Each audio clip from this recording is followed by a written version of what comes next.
Hello mga mare, ayun nga pupunta nga ako sa school ngayon at kukunin ko nga yung card ng aking panganay. Nag-chat nga kasi si ma'am na nandito nga daw siya at pwede na nga daw namin kunin yung kanyang card. Mga 9:30 na nga niyan, dapat nga 9 ang usapan namin ng aking mga kananay pero 9:30 na nga ako nagpunta. At talaga namang pagpunta ko sa school ni isa sa mga kausap ko sa GC namin talaga namang walang nagpakit.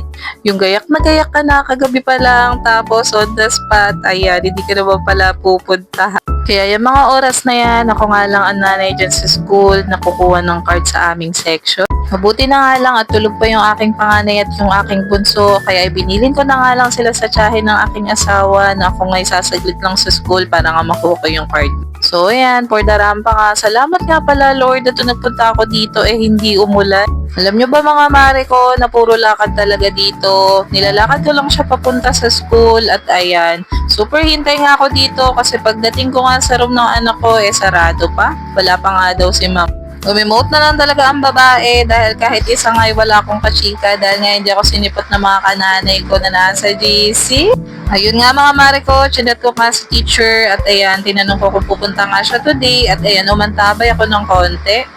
At ayan, umimote-emote na nga lang ang babae dahil nga may 20 minutes na rin ako naghihintay dyan. Salamat na lang talaga at hindi umulan. And finally, ayun na nga, dumating na nga si mama at nakuha ko na nga yung card ng ate ko. So ayun guys, dito na nga tayo dadaan sa exit kasi bawal na nga dumaan doon sa may entrance. Ito yung sinasabi ko sa inyo na malapit ako sa entrance pero yung exit talaga naman. Kaya sa pasukan, dadalan ko na lang ng tanghalian ng ate para hindi niya na kailangan lakarin to lalo sa katanghalian. So yun nga guys, pag uwi ko, nagaya nga yung tiyahin ng asawa ko na pumunta nga dito sa may Big C. Ito yung grocery na malapit nga pala sa amin pero sasakay ka pa rin ng tricycle para makarating dito. Nakaraan niya pa nga gustong tumingin, nalagayan ng kanyang mga stock dito kaya ito sinamahan ko na nga. Nung nakaraan kasi namili ako at nagustuhan niya kaya sabi niya gusto niya nga rin tumingin ng kanya. So ayan, Durabox ang target niyan. Pero kung ano-anong nahihintuan na pagkain at ilalagay na nga sa pushcart niya. So nandito na nga kami sa section ng school supplies at mga Durabox dito banda sa dulo.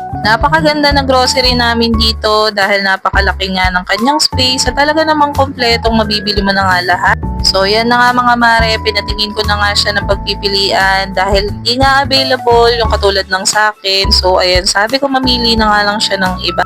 Ay, sobrang gaganda naman talaga ng kitchen cabinet dito at sobrang daming pagpipilian at napahinto naman talaga si auntie dito sa may kulay. Paborito niya talaga ang green dahil pag nagpunta ka sa kanyang bahay, lahat ng gamit halos kulay green mga mare ko. Iyon na nga sana yung gusto niya kaya lang may damage at wala na nga silang stock kaya kailangan na naman namin tumingin ng isa pa na pwede niyang magustuhan. Mabuti na nga lang at may isa pa rito na nagustuhan ni ante kaya tinanong ko si kuya kung meron pa ba silang stock. Pero iyon na nga yun, nakadisplay nga daw last stock na nga rin daw nila kaya ayan, wala kaming choice kundi yun na lang ang kunin namin. Mabuti na nga lang nung chinek ko mga mare, okay naman at wala naman siyang issue kaya sabi ko kay ante, go mo na yan ante, pwede na yan.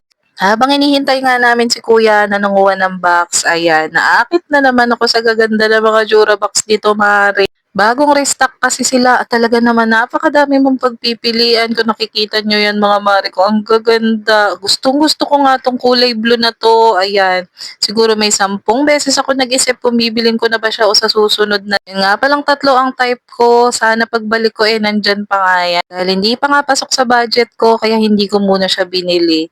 Meron pa nga ako nalingonan dito na napakamura lang tapos ang ganda niya. Pero mas type ko pa rin yung blue dahil bukod sa marami siyang paglalagyan, malaki na nga siya. Gusto ko kasi kapag namili na ako, yung marami na ako mailalagay para sulit. And after 100 years, ayan, nakapamili na rin si ante at ayan na nga, dadali na nga namin dun sa harapan. Tuwang-tuwa na naman ang mga anak ko dahil nakalabas na naman nga sila sa bahay. Hindi nga kasi sila masyadong lumalabas mga mare. Lagi lang kami mag-iina nasa loob ng bahay kaya nakakalabas lang ang mga yan, pupunta sa school or mag-grocery nga. At ayan naman ang aking bunso, may bata na namang masaya dahil marami na naman siyang naituro at napabiling pagkain. Sa akin naman, basta pagdating sa pagkain, walang problema. Basta gusto nila, binibili ko. Basta hindi makakasama sa kanilang kalusugan. So, yun nga mga mare, pauwi na kami. Thank you Lord kasi hindi ulit Hanggang dito na lang muna mga mare ko. Salamat sa panonood. Bye!